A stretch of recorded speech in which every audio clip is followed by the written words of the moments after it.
নমস্কার বন্ধুরা, জাহানা কিচেন সবাইকে স্বাগত। আশা করি সবাই ভালো আছেন। আজকে তৈরি করব সিম বাটা বা ভর্তা।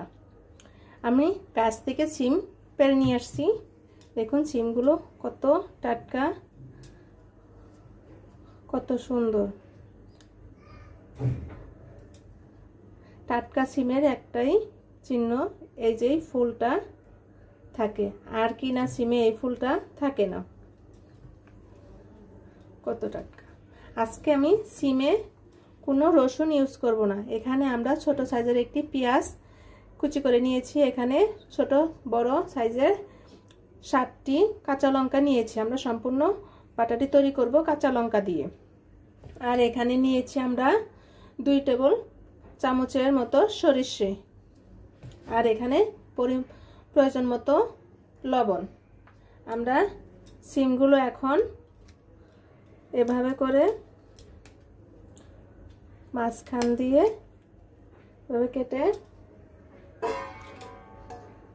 হাফ বয়েল করে নিব। দেখুন বন্ধুরা, আমরা সিমগুলো ভালোভাবে ধুয়ে আমরা এখন হাফ বয়েল করে নিব। এখন আমরা কড়াইতে আধা চা চামচ পরিমাণের মতো তেল দিয়েছি। এখন কাঁচা লঙ্কা আর একটা পেঁয়াজ কুচি এখানে ভেজে নেব।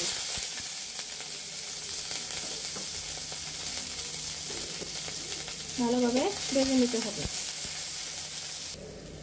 বন্ধুরা। এখন আমাদের পেঁয়াজ কুচি এবং কাঁচা লঙ্কাগুলো ভাজা হয়ে গিয়েছে। এখন আমরা নামিয়ে নিব।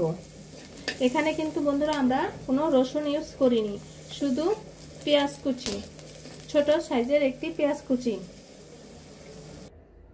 এখন বন্ধুরা আমরা শিলপাটায় বেটে নিব।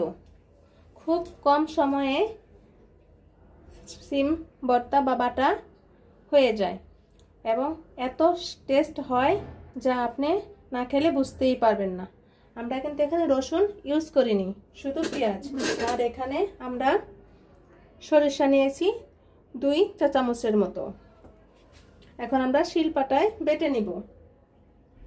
আপনারা অবশ্যই এখানে লবণ দিয়ে প্রয়োজন মতো আপনারা এখানে লবণ দিয়ে বাটবেন। এখানে আমরা এখন সরিষাগুলো বেটে নিব। এখন আমরা সিমগুলো আমরা হাফ বয়েল করে নিয়েছি। এখন আমরা সিমগুলো বেটে নিব।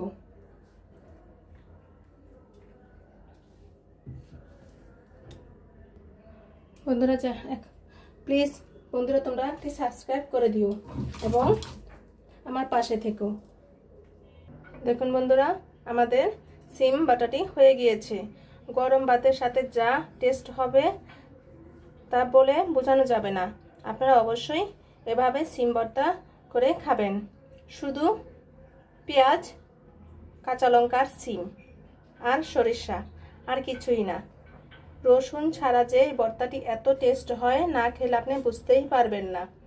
ভিডিওটি দেখবেন এবং যারা বন্ধুরা সাবস্ক্রাইব করনি তারা প্লিজ সাবস্ক্রাইব করে দিও। এবং ভিডিওটি দেখার জন্য ধন্যবাদ। Thank you.